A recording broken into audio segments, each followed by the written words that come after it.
वहिनी मला खरंच कळत नाही तुम्ही असं का म्हणताय अमृता आणि अक्षयला पत्ता लागून द्यायचा नाही म्हणून. अगं साधी गोष्ट आहे, दोघच जण जाणार म्हटल्यावर त्यांच्यात जवळीक निर्माण होईल की नाही, आणि मग काहीतरी प्लॅनिंग होईल त्यांच्यामध्ये, एकमेकांना कसं सांभाळायचं याबद्दल बोललं जाईल, आणि तिथे जबाबदारीने वागावं लागेल त्यांना. त्यांची मनं जवळ येण्याकरता एक निमित्त शोधून काढलंय ग, दुसरं काही नाही. त्या दोघांच्याही मनात आता एक वादळ चालू आहे. अक्षयच्या मनातून कियारा काही जात नाहीये, आणि अमृता मात्र आता अक्षयशिवाय राहू शकत नाही. खूप प्रेम करते ग त्याच्यावरती, आणि या वादळातून बाहेर पडताना दोघांनाही एकमेकांचा आधार घ्यावा असं वाटेल, आणि मग त्यांना कळेल की खरं तर आपणच एकमेकांचे जोडीदार आहोत. बरोबर ना? खरंय. म्हणजे मी शिकले युनिव्हर्सिटीत, पण खरी युनिव्हर्सिटी तुम्ही आहात. नाही ग, माणसांची मनं ओळखायची, नाती कशी जपायची हे मात्र तुमच्याकडनं शिकावं. माई अमृता येते. अजिबात तांग पत्ता लागू देऊ नकोस, आपल्यात काही बोलणं झालं म्हणून. माई हो ग, मला काहीतरी विचारायचं होतं. कशाबद्दल? वाड्याबद्दल आणि तिथल्या नातेवाईकांबद्दल. काय आहे, मी आणि अक्षय दोघेच जातोय ना, तिथे गेल्यावर भांबावल्यासारखं नको व्हायला म्हणून. अगं भांबावशील कशाला? आपलीच तर माणसं आहेत सगळे तिकडे. तात्या आहेत ना, यांचे चुलत भाऊ, त्यांना थोडस ऐकायला कमीच येतं.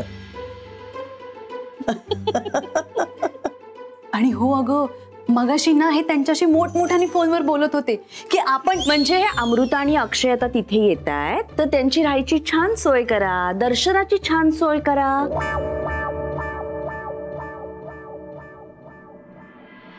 आणि अगं अंजनी म्हणजे तात्यांची बायको, सगळेजण त्यांना मोठी काकू म्हणतात.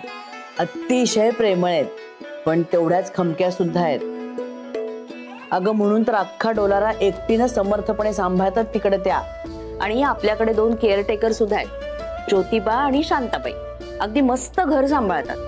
आणि तुला सांगू का, तात्यांचा ना अजून एक वेगळा वाडा सुद्धा आहे गावामध्ये. खरंच अगं अमृता, खूप मस्त वाटतं तिकडे. स्वच्छ हवा आहे, आणि शिवाय माहितीये, चुलीवरची भाकरी आणि रस्सा. माई मी काय म्हणते, 2-3 दिवस नको, चांगले 4-5 दिवस असं तू म्हणशील आम्हाला.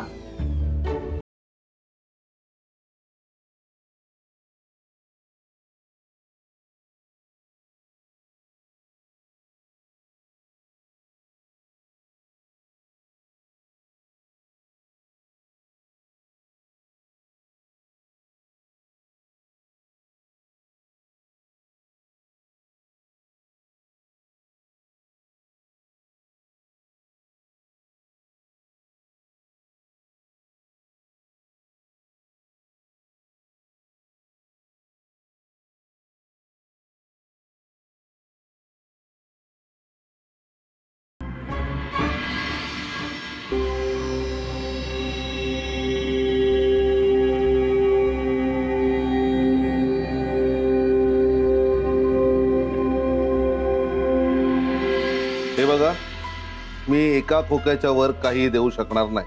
कसं शक्य आहे? सगळ्या लेवलवर किमती वाढल्यात, शिवाय सेकंडचा माल पकडला गेलाय. तर भुर्दंड मला पडतो, तुम्हाला नाही. अहो काय बोलताय, शेवटी आमच्यापर्यंतच येतं. तुम्हाला सांभाळायचं तर रेट टाकणाऱ्यांना सांभाळायचं खूप भारी पडतं. एक खोक्याच्या खाली नाही होणार. सर तुम्ही थांबा जरा.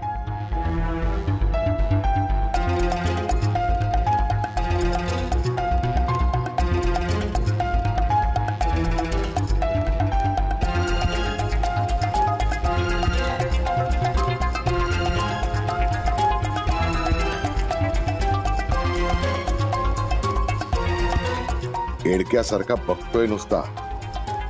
तुझी शिंग मोडून तुझ्याच घशात घातल्याशिवाय राहणार नाही मी. अमृताच्या लग्नाला जरा तरी इजा पोचवलीस ना तर मग तू आहेस आणि मी आहे, सोडणार नाही. हो, तुम्ही फसवलंय मला. अरे हो, हे काय चाललंय? दिसत नाही का बिझनेस डील चालू आहे ते, आणि मध्ये मध्ये काय बोलतोस रे? मग तुम्ही फसवलंय मला. माझ्या पुतणीचं लग्न मोडायला निघालात आणि मी गप्प बसेन असं वाटलं कसं तुम्हाला? काय वाटेल ते म्हणतो रे. मी 100 वेळा तुम्हाला विचारलं, कियारा कुठे आहे, कियारा कुठे आहे? तुम्ही काय बोलायला तयार नाही, काय सांगायला तयार नाही. पण माझी पक्की खात्री आहे तुमचा आणि अक्षयचा काहीतरी प्लॅन आहे. तो अक्षय तिला भेटत असणार कियाराला परस्पर, आणि नंतर तुम्ही त्यांचं लग्न लावून देणार असणार. पण एक गोष्ट लक्षात ठेवा, जर अक्षयनी अमृताला सोडलं ना तर मी तुम्हाला सोडणार नाही. अरे काय पण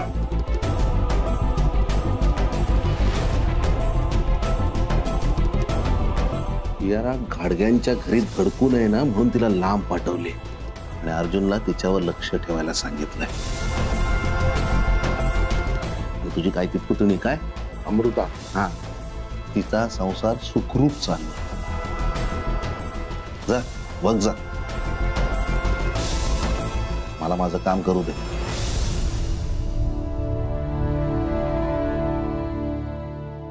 सॉरी सॉरी सर, म्हणजे मला या गोष्टीची कल्पना नव्हती.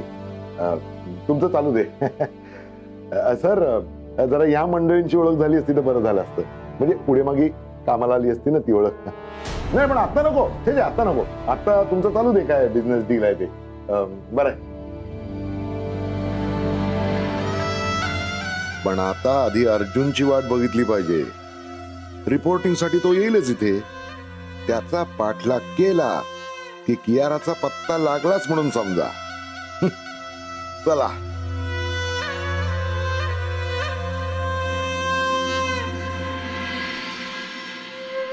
वा माई, आज बऱ्याच दिवसांनी जेवणाचा मस्त बेत झाला. हो ना, मजा आली. घे.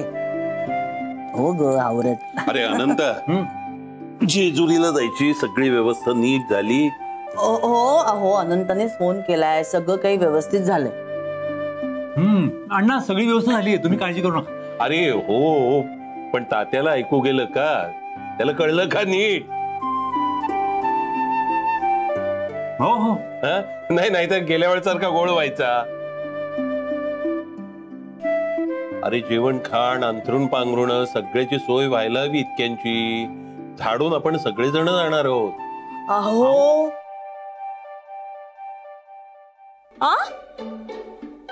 काय आपण सगळेजण जातो आहोत? हो, आपण सगळेजण जेजुरीला जातो ना. अण्णा अण्णा, अहो हे सिक्रेट होतं. आपण सगळे जातोय ते. या दोघांना फक्त एवढंच माहित होतं की हे दोघेच जात आहेत.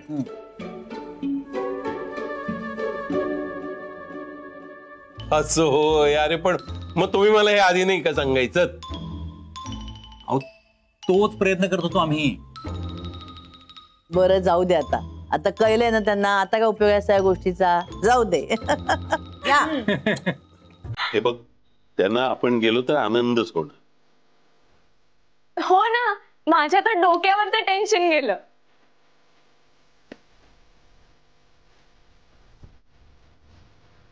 नाही म्हणजे मी तयार होते एकटी जायला. नवस फेडायचा होता ना.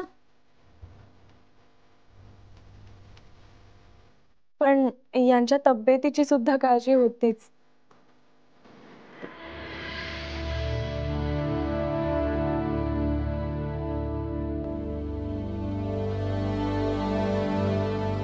खूप काळजी घेतलीस त्याची. आता खंडेराचं दर्शन झालं ना की सगळ्या काळज्या मिटतील. सगळं काही व्यवस्थित होईल तुझं. आणि अमृता, खूप देवळांच्या पायऱ्या चढली असतो. पण आता अमृताला देवळाची एकही पायरी चढावी लागणार नाहीच आहे ना. कारण अक्षय भाऊजी खंडोबाच्या दर्शनात तिला उचलून घेऊन जाणार आहेत.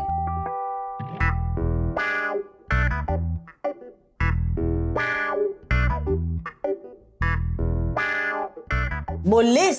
का माई बोलायचं नव्हतं का?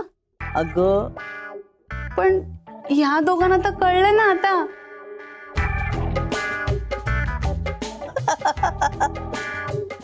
वेळाबाई तिला असं झालं तर कधी एकदा बोलून मोकळी होती. अरे मगापासून थोपवून धरलाय मी, पण शेवटी हे बोललेच. काय हो तुम्ही पण.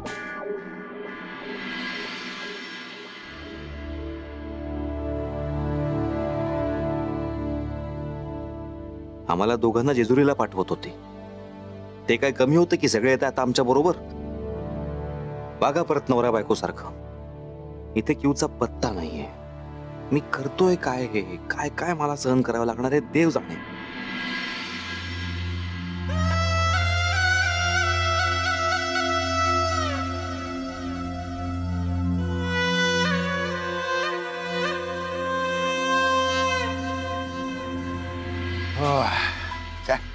कंटाळा आला बाबा. लपून राहावं लागतंय, पण काय करणार. बारवाल्यांनी बघितलं तर पंचायत एडका. अर्जुन कधी येणार आहे कोणाच ठाऊक. कंटाळा आला बाबा अगदी.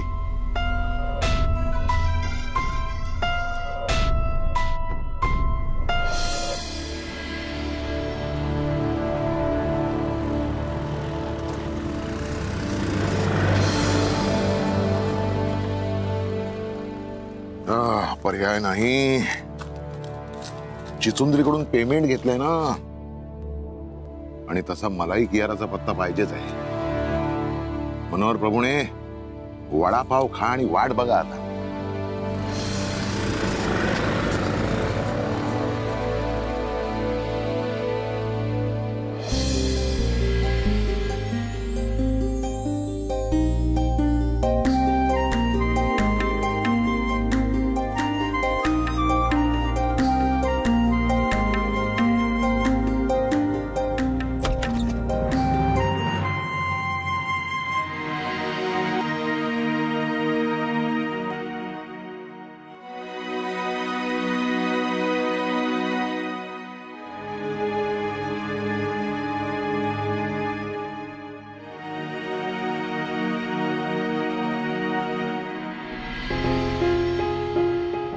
हिला खरंच झोप लागली की काय? का मग माझ्या प्रश्नाचं उत्तर द्यायचं नव्हतं म्हणून झोपी गेली ही? पण तू दिले नाहीस ना उत्तर अमृता, तरी दिसते तुझ्या वागण्यातून ते. तो उत्साहाने बॅग भरून गाढ झोपलीस माझ्या प्रश्नाचं उत्तर टाळून.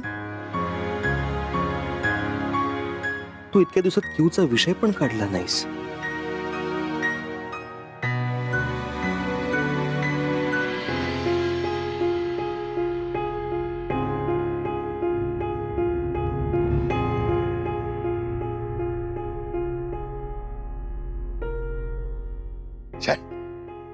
किती उशीर झाला. कधी येणार आहे अर्जुन कोणास ठाऊक. काय करावं. आणि हा बारवाला एडका सुद्धा पोरीबद्दल काहीही पत्ता लागू देत नाही.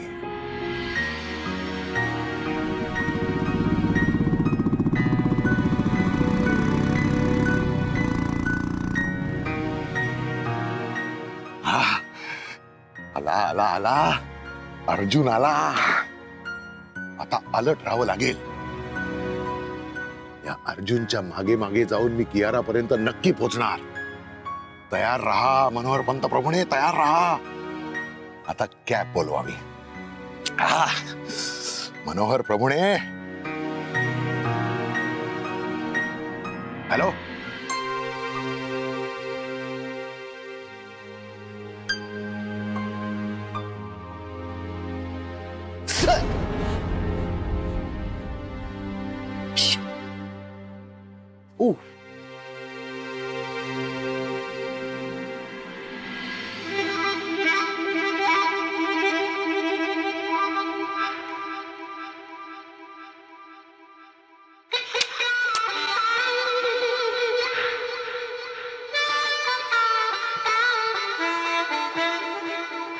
अमृता, अमृता.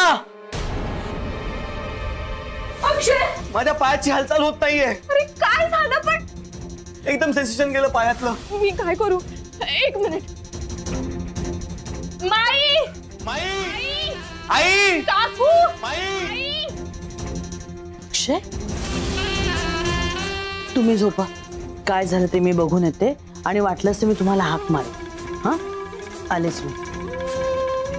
अक्षय आले रे.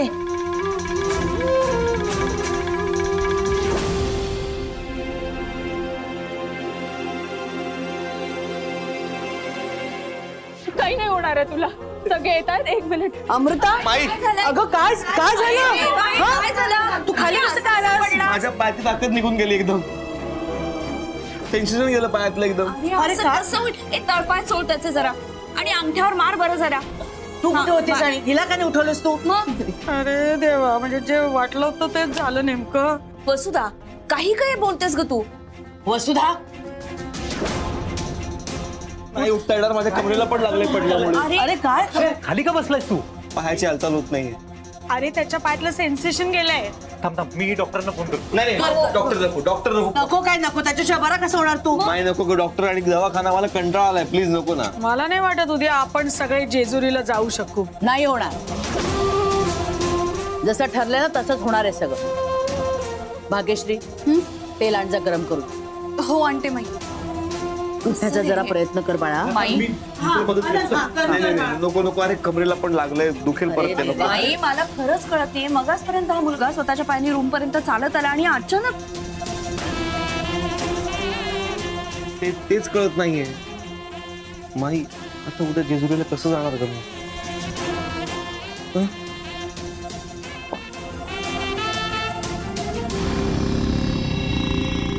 ड्राइवर उस बाइक का पीछा करो, पीछा करो जल्दी चलो.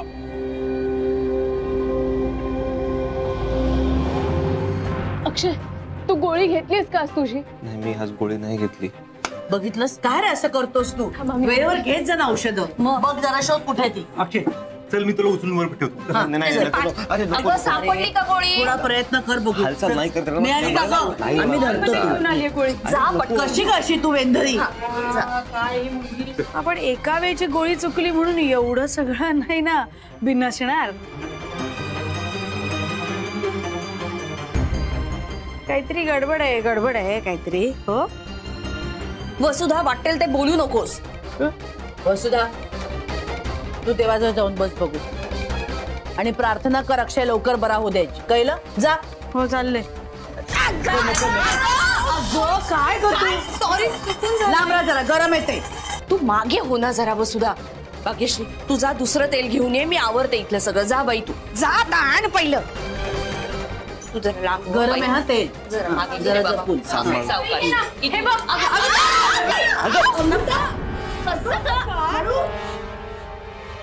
बावळट बघायचंच ना. ओरडू नकोस तिला आता. अय्या अक्षय भाऊजी त्यांच्या पायावर उभे राहिलेत.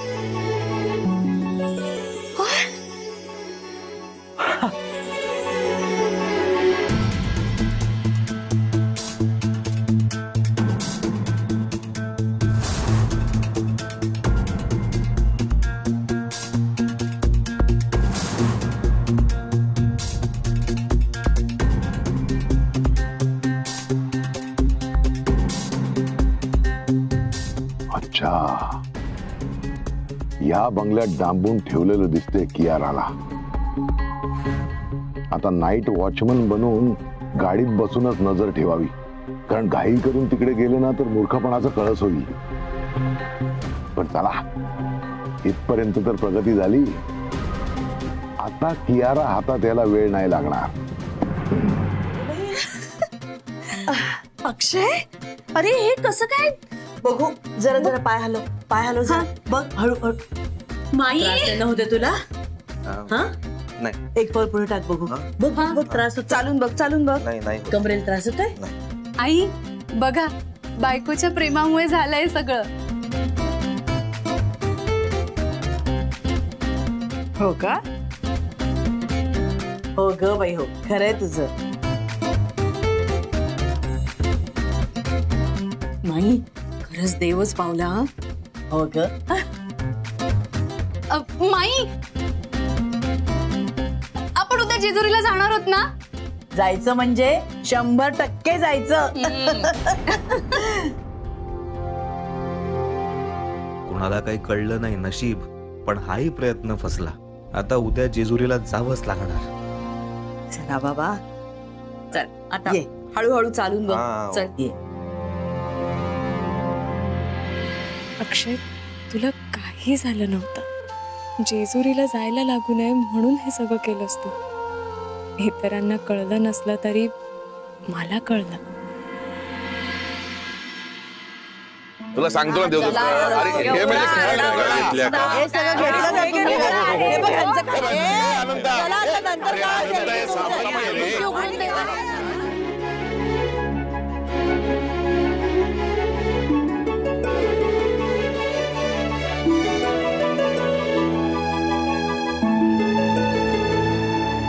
अमृता यार, दोघच गेलो असतो ना मस्त फ्रेंडली वागता आलं असतं. आता जा यांच्या बरोबर. बघा नवरा बायको सारखं टिपिकल